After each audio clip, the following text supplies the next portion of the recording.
नमस्कार, बहुत स्वागत आप सभी का जी मध्य प्रदेश छत्तीसगढ़ देख रहे हैं आप और आपके साथ मैं हूं कीर्ति दीक्षित। दहेज के लिए बेटियों को प्रताड़ित करने की खबरें सालों पहले आपने अखबारों में पढ़ी थी। धीरे धीरे समाज में सुधार आया, लोग आधुनिक हुए और उन्होंने इस कुरीति को समाज से दूर किया। लेकिन हैरानी तो तब होती है जब आज 21वीं सदी में भी बेटियां इस कुरीति का शिकार होने लगी। 7 जन्मों तक पत्नी का साथ निभाने का वादा करने वाले पति दहेज की लालच में जल्लाद बन जा रहे हैं।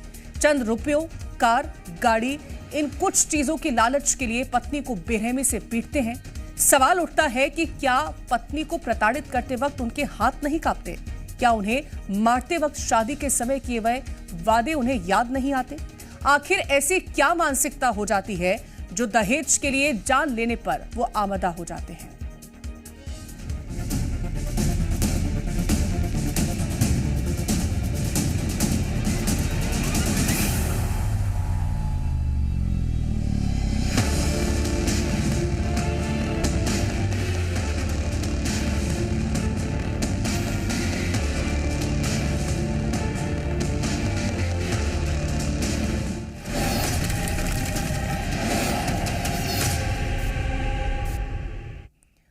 मध्य प्रदेश की 24 साल की सोनाली शर्मा, जिसने न जाने कितने सपने अपनी शादी, ससुराल, पति को लेकर के सजोए होंगे, उसे शायद इस बात का अंदाजा नहीं था कि शादी के बाद सिर्फ उसके सपने चूर चूर नहीं होंगे, बल्कि वो खुद जिंदगी और मौत के बीच झूल जाएगी।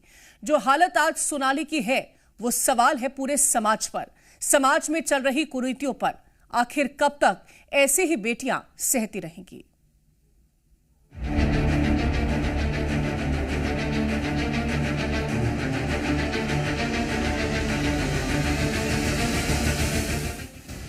श्रृंगार से सजी धजी नवविवाहिता शादी के महज 6 महीने बाद दिल्ली के सर गंगाराम अस्पताल के आईसीयू वार्ड में जिंदगी और मौत के बीच झूल रही है। सवाल, आखिर क्यों? क्या हुआ ऐसा? जवाब, सदियों से चली आ रही दहेज प्रताड़ना।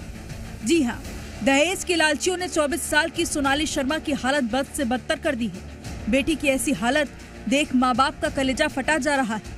परिवार का रो रो कर बुरा हाल है। साल 2024 में भिंड से ब्याह कर ग्वालियर आई सोनाली ससुराल में हो रहे हर जुल्म सहती रही। हाँ, चिमटा सो या रोड सो दागी है तो बहाने भाई बेटिया ने हमको फोन नहीं किया और लोगों को फोन किया कि ये स्थिति है, क्योंकि हम साहब हार्ट के मरीज हैं। शादी में सोनाली के पिता ने 14,50,000 रुपए नगद दिए थे। हर तरीके से ससुराल वालों की आवभगत की, लेकिन नगद के साथ लाखों के सामान भी महगांव के शर्मा परिवार को कम लगने लगा। शादी के बाद भी डिमांड जारी रही। दहेज में हमने 14.5 लाख रुपया नगद फुल सामान दिया था हमने। बाकी बाद वे फिर बुलेट की मांग कर उठे कि बुलेट और दो, तो हमने कही हम बुलेट दे देंगे। दहेज के लालचियों ने अमानवीय यातनाएं दी, कभी चिमटे से जलाया तो कभी जहर मिलाकर जान लेने की कोशिश की। 19 जुलाई 2025 को पीड़िता को कोल्ड ड्रिंक में जहर मिलाकर पिलाया, तभी से उसकी तबीयत बिगड़ गई। उधर पीड़िता के भाई ने बहन से प्रताड़ना की जानकारी एक्स प्लेटफॉर्म पर दी। बताया कि उसकी बहन 1 महीने से आईसीयू में है, जिसकी हालत में कोई सुधार नहीं है। जब वो लोग गए तो दरवाजा नहीं खोल रहे थे और लड़की मेरी बार बार फोन करके बोल रही थी ये लोग चाबी नहीं दे रहे हैं, चाबी इन्होंने कहीं गुम कर दी है, वो छत पर भी नहीं जाने दे रहे हैं। तो मेरे रिश्तेदारों ने बार बार दरवाजा खटखटाने पर भी दरवाजा नहीं खोला और दूसरे के घर से उनको निकाल के लाए और बिरला हॉस्पिटल में भर्ती कराया। फिर मैं रात वहाँ से बोल दिया इसकी हालत गंभीर है, इसे कहीं भी ले जा सकते हो। मैं यहाँ सर गंगाराम हॉस्पिटल दिल्ली लेकर आई हूँ। सोनाली की हालत इतनी बिगड़ी कि उसे दिल्ली लाना पड़ा, जहाँ वो आईसीयू में भर्ती है। पीड़िता के पिता सतीश शर्मा ने पुलिस थाने में ससुराल वालों के खिलाफ एफआईआर दर्ज करवाई है। एक महिला के साथ डोमेस्टिक वायलेंस की शिकायत थी। उसमें उन्होंने बताया था कि बच्ची को परेशान कर रहे हैं और कोल्ड ड्रिंक में कुछ जहरीला पदार्थ पिला दिया है। पुलिस ने प्रकरण पंजीबद्ध कर लिया था 4 लोगों के खिलाफ। महिला की मेडिकल कंडीशन पहले बिरला में भर्ती थी, उसके बाद वो दिल्ली में इलाज करते हैं। सोचिए, महज एक बाइक की डिमांड पूरी न होने पर किस हद तक प्रताड़ित किया गया। ये घटना सिर्फ सोनाली की नहीं है, बल्कि हर उस बेटी की है जो दहेज की इस काली परंपरा की शिकार बन रही है। ग्रेटर नोएडा में हाल ही में दहेज प्रताड़ना का मामला सामने आया था और अब ग्वालियर की ये घटना फिर वही सवाल खड़ा करती है, आखिर कब तक हमारी बेटियां दहेज के लोभियों की बलि चढ़ती रहेंगी और कब तक समाज चुपचाप इस हैवानियत को सहता रहेगा। ब्यूरो रिपोर्ट, जी मीडिया।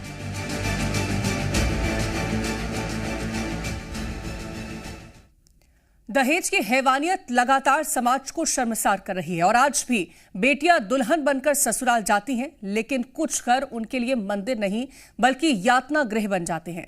मध्य प्रदेश के खरगोन से इंसानियत को झकझोर देने वाली तस्वीर सामने आई, जहां नवविवाहिता खुशबू को उसके ही पति ने गैस चूल्हे पर गर्म किए चाकू से दाग दिया।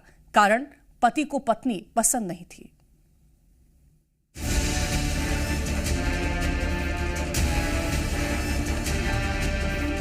शादी को 6 महीने भी नहीं हुए थे, पति को पत्नी पसंद नहीं थी, ऊपर से दहेज की मांग पूरी नहीं हुई, जिसके बाद शुरू हुआ जुल्म का सिलसिला। दहेज के लालची ससुरालों के एक के बाद एक केस सामने आ रहे हैं। ग्वालियर में सोनाली शर्मा के बाद अब खरगोन से दिल को झंझोर देने वाला केस सामने आया है। खरगोन जिले के मेनगांव थाना के अवरकच में एक महिला जो कि जिसकी अभी शादी हुई थी, 6 महीने हुए उसके शादी को, पति उसे पसंद नहीं करता था। इस कारण से उसे जो प्रताड़ना झेलना पड़ी है वो आप देख सकते हैं किस प्रकार से महिला को जो है अपने ही पति के द्वारा जो है चाकू से गर्म करके जो है दाग दिए गए हैं और उसे जगहों जगहों पे किस तरीके से जख्म दिए गए हैं और वो फिलहाल खरगोन जिला अस्पताल में भर्ती है और उसको सजा ये मिल रही है कि पति उसे पसंद नहीं करता। खरगोन में जिला मुख्यालय से करीब 10 किलोमीटर दूर मेनगांव थाना क्षेत्र के अवरकच्छ की 23 साल की बेटी खुशबू पिपलिया अपने पति दिलीप की हैवानियत की शिकार हो गई।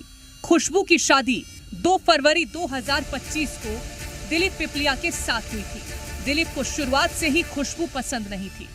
उसने गैस चूल्हे पर चाकू को गर्म कर खुशबू को पूरे शरीर को जख्मी कर दिया। नशे में धुत पति ने जगह जगह गर्म चाकू दाग डाले। इतने से भी उसका मन नहीं भरा। चाकू से दागने के बाद उसने खुशबू से मारपीट भी की।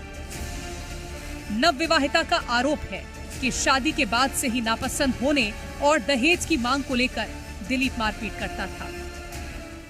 2 फरवरी को शादी हुई थी और उसके बाद मेरे को यही बोलते हैं कि मेरे को तू पसंद नहीं है, मेरे घर वालों ने जबरदस्ती शादी करी, ऐसे बात नहीं करना, गंदा बिहेव करना। पहले भी मतलब मारते रहते थे, नशा करते हैं और कल रात को भी नशा करके आए और उसके बाद मेरे को मारना स्टार्ट कर। सुबह करीब 4:30 पर खुशबू रस्सी खोलकर बाहर आई और परिवार को फोन पर बताया। खुशबू के परिजनों को जब इस घटना का पता चला तो वे सीधा पुलिस थाने पहुंचे और शिकायत दर्ज करवाई।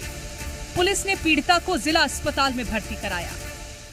पीड़िता खुशबू के द्वारा जो घटनाक्रम बताया था उस पर देहाती नाल सिलेक्ट की गई थी और उसके बाद में थाना जेतापुर पर अपराध क्रमांक 01 की कार्रवाई की गई है। धारा 115, 118, 136, 85 BNS के तहत घटनास्थल थाना अंजड़ क्षेत्र का पाए जाने से श्रीमान पुलिस अधीक्षक महोदय के माध्यम से केस डायरी अग्रिम विवेचना हेतु थाना अंजड़ की ओर प्रेषित की गई। सवाल ये है कि आखिर कब तक हमारी बेटियां शादी के बाद ससुराल में सुरक्षा और सम्मान की जगह सिर्फ दहेज की सौदेबाजी का शिकार बनती रहेंगी। इन दर्दनाक कहानियों ने एक बार फिर समाज को आईना दिखा दिया है कि दहेज के खिलाफ कानून तो है, लेकिन सोच अब भी नहीं बदली और जब तक सोच नहीं बदलेगी, बेटियों की चीखें इसी तरह घुटती रहेंगी। ब्यूरो रिपोर्ट, जी मीडिया।